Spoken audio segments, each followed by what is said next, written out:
കഴിഞ്ഞ ദിവസം ഉത്സവപ്പറമ്പിലെ ആൾക്കൂട്ടത്തിനിടയിലൂടെയുള്ള വിടവിലൂടെ നോക്കിയപ്പോഴാണ് ഈ ഒരു കാഴ്ച കണ്ടത്. ഇത് കണ്ടപ്പം ശരിക്കും അങ്ങോട്ട് ഇഷ്ടമായിട്ടോ. കാരണം മൈലാഞ്ചി ഇടാൻ ഇഷ്ടമില്ലാത്തവർ കുറവായിരിക്കും എന്നാണ് എനിക്ക് തോന്നുന്നത്. ഞാനും അതുപോലെ തന്നെ മൈലാഞ്ചിയെ സ്നേഹിക്കുന്ന ഒരാളാണ്. നമുക്കൊന്നും അധികം മൈലാഞ്ചി ഇടാനൊന്നും ഇപ്പൊ സമയം കിട്ടാറില്ല. പോരാത്തതിന് ഒരു മിനിറ്റ് കൊണ്ട് മൈലാഞ്ചി ഇടാന്ന് പറയുമ്പോൾ അപ്പം ഒരുപാട് ആൾക്കാർ ഇതുപോലെ ചെയ്യുന്നുണ്ട്. ആ ഒരു എക്സൈറ്റ്മെന്റ് കൊണ്ട് ഞാനും എന്നെ കൈ കാണിച്ച് ചെയ്തു. നമ്മുടെ വിമ്മ് അതുപോലുള്ള പ്രൊഡക്റ്റുകളൊന്നും ഓവറായിട്ട് നമ്മുടെ കൈകളിൽ ആവുന്നില്ലെങ്കിൽ ഒരാഴ്ച വരെയൊക്കെ ഇത് നിൽക്കുന്നായിരുന്നു അവർ പറഞ്ഞിട്ടുണ്ടായിരുന്നത്. അങ്ങനെ ഞങ്ങൾ സെലക്ട് ചെയ്ത രീതിയിൽ തന്നെ അവർ ചെയ്തു തരുന്നതാണ് കേട്ടോ ഈ കാണുന്നത്. പിറ്റേ ദിവസം രാവിലെ ആയപ്പോൾ എൻ്റെ കൈയുടെ അവസ്ഥ ഇതാണ്. ഇത്രയും മൈലാഞ്ചി എൻ്റെ കയ്യിൽ ഇനിയും ബാക്കിയുള്ളൂ.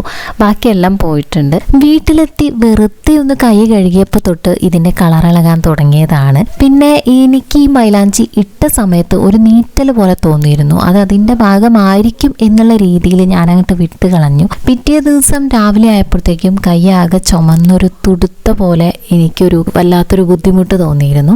സ്കിൻ അലർജി ഒക്കെ പെട്ടെന്ന് വരുന്നവരാണെങ്കിൽ ഒന്ന് ടെസ്റ്റ് ചെയ്തിട്ട് മാത്രം ഇങ്ങനെയുള്ള സംഭവങ്ങളൊക്കെ ഒന്ന് ട്രൈ ചെയ്യാൻ നോക്കണം കേട്ടോ.